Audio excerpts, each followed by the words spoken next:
guys, welcome back to another session of Tai Chi Broadsword with Stonegate Wellness and Stonegate Classes. I'm Justin Phillips, this is Tom Hale here helping me out. Today we're going to be talking about making the rolling block or threshing queep motion from the classic both Tai Chi straight sword and broadsword forms really work in applied combat. And if you're not familiar with what I'm talking about, it's essentially this figure eight circular motion that we make with the blade, okay? You see that walking motion with the rolling blade in both the straight sword and broadsword forms, okay? Now, the idea here is, as in much of Tai Chi, we're not really making a hard stop block. We're not just bringing our opponent's blade to a stop. We're also combining defense and attack because we're rolling back, which is a defensive motion, and then surging forward, which is an attacking motion. So we have that coil release aspect we see in so much of Tai Chi combat. But there's a couple pitfalls that people often fall into.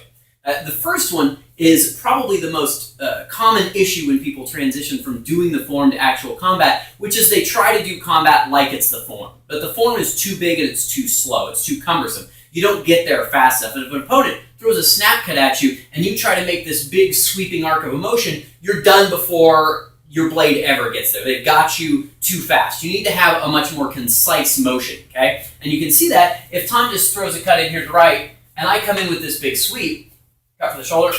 I'm trying to make this big sweep back. He's got me. It's too quick. I need to have a much tighter, much more concise blocking pattern. And that's where if you've watched our video on defense and our basic 5 pattern block, that's going to give you the proprioceptive nerves, muscles, and conditioning to get into these blocks very quickly in a very concise and tight fashion. So that's step 1, is I really just want to get in the habit of being able to get my blade between my opponent and an onrushing sword. But this is Tai Chi, so I don't just want to boom, impact, stop, and then try to move into a second motion. So this is where we're really going to start working with that idea of threshing the wheat, and this is where we're really going to start moving through these blocks more rapidly and getting greater fluidity with the broadsword.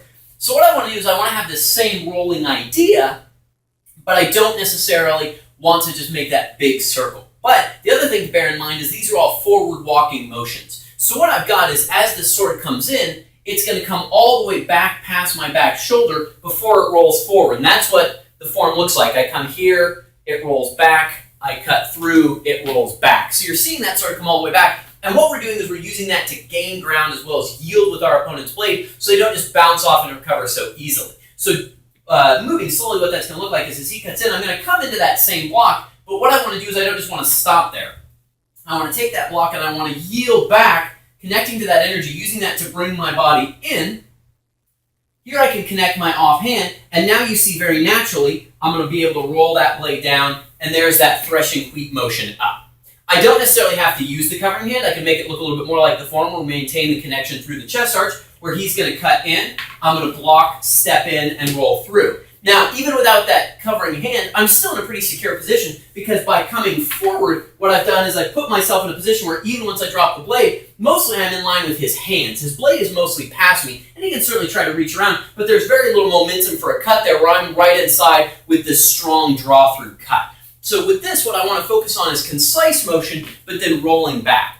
Now, here's the other thing that you really want to make sure of, and this is you need to drop your tip off the opponent's weapon. And what I mean by that is it's very easy making these big circles when Tom cuts for me to circle into Tom. And you can see what's happened here is his blade is now on the inside. So as I make this circle, I want to make sure I don't make a circle with the tip of my blade to the outside of Tom's weapon where I come in and circle down. What I need to do is as I come in, I want to cut, and as I come in, I need to drop my weapon off of Tom's weapon. Okay? I need to lose that contact.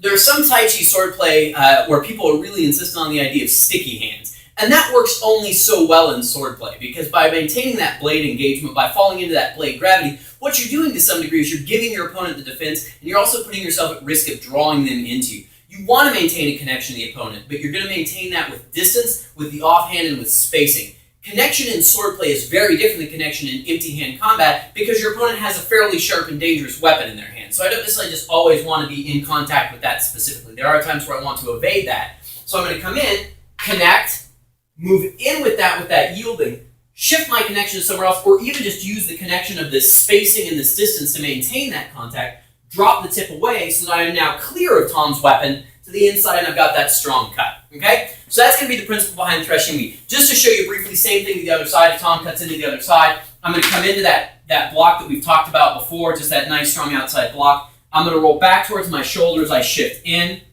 clear his blade, and draw through. Okay, so same principle. I still want to have that nice, concise block because if I'm too slow to get to the block, doesn't matter, I've already been hit, I'm done. So concise block, then yield back towards the shoulder, clear the blade, and make that fall through cut. And that's how you're going to make the threshing wheat work in actual swordplay combat. Okay, guys? Hope you enjoyed this video. Click a like, subscribe so you don't miss any of our great content. Stay tuned, we've got some more great sword stuff coming up. Our next video is going to be doing a little bit more grappling, so if you like the grappling stuff, keep an eye to the ground for that, and we'll see you guys next time.